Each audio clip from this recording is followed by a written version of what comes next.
On a un plaisir de te recevoir aujourd'hui à Konya. Plaisir partagé. Dans notre site de production. Voilà, donc nous avons eu à visiter la société. Et là, tout à l'heure, tu as demandé quelle est notre capacité de production. Nous avons une capacité de production de 120 semi-remorques par mois.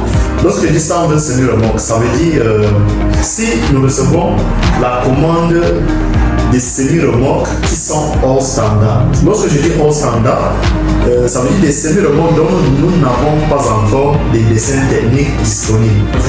Voilà, nous pouvons fabriquer jusqu'à 120, mais si nous recevons la commande des semi-remorques standard, qui sont dans le standard, nous pouvons produire jusqu'à 135 unités, 140 unités. Voilà.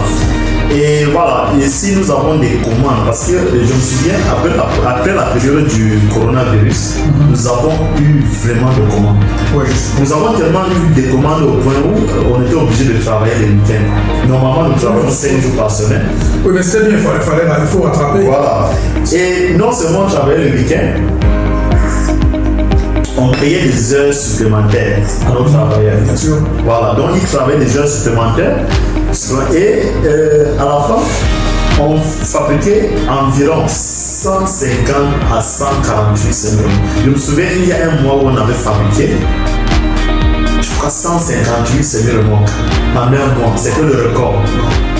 Parce qu'on travaillait même les dimanches, il y avait des gars qui acceptaient parce que pour les heures supplémentaires, on payait beaucoup d'argent. Et des gars qui acceptaient de travailler et ils sont allés comme ça. En un mois, on a fait 158 semaines. Donc, c'est pour dire que nous avons vraiment du potentiel de production et nous comptons vraiment sur vous. Le marché africain est un marché dont tout le monde court après. Non, bien sûr. Je crois que c'est le moment de s'y intéresser. C'est le moment parce que c'est déjà bien d'avoir fait un projet par entrer dans la zone, en place.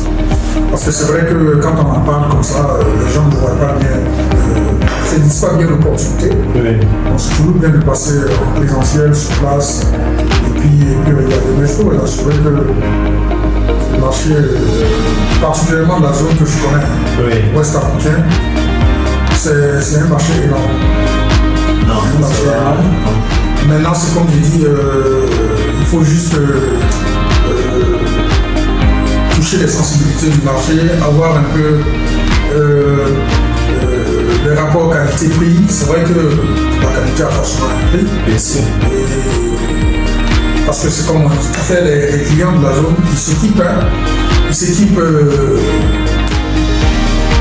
sur tous les zones. Mais j'avoue que beaucoup ne sont souvent pas très satisfaits de la qualité qu'ils reçoivent. Oh oui. Il y a généralement des expériences négatives. Donc c'est dans ces brèches-là que moi j'essaye un peu de rentrer. Oui. Essayer de convaincre parce que moi merci, j'ai un peu cette formation où j'ai un peu un petit penchant pour la qualité. Parce qu'après tu vends bien et tu gardes un très bon rapport avec le client. Avec le client.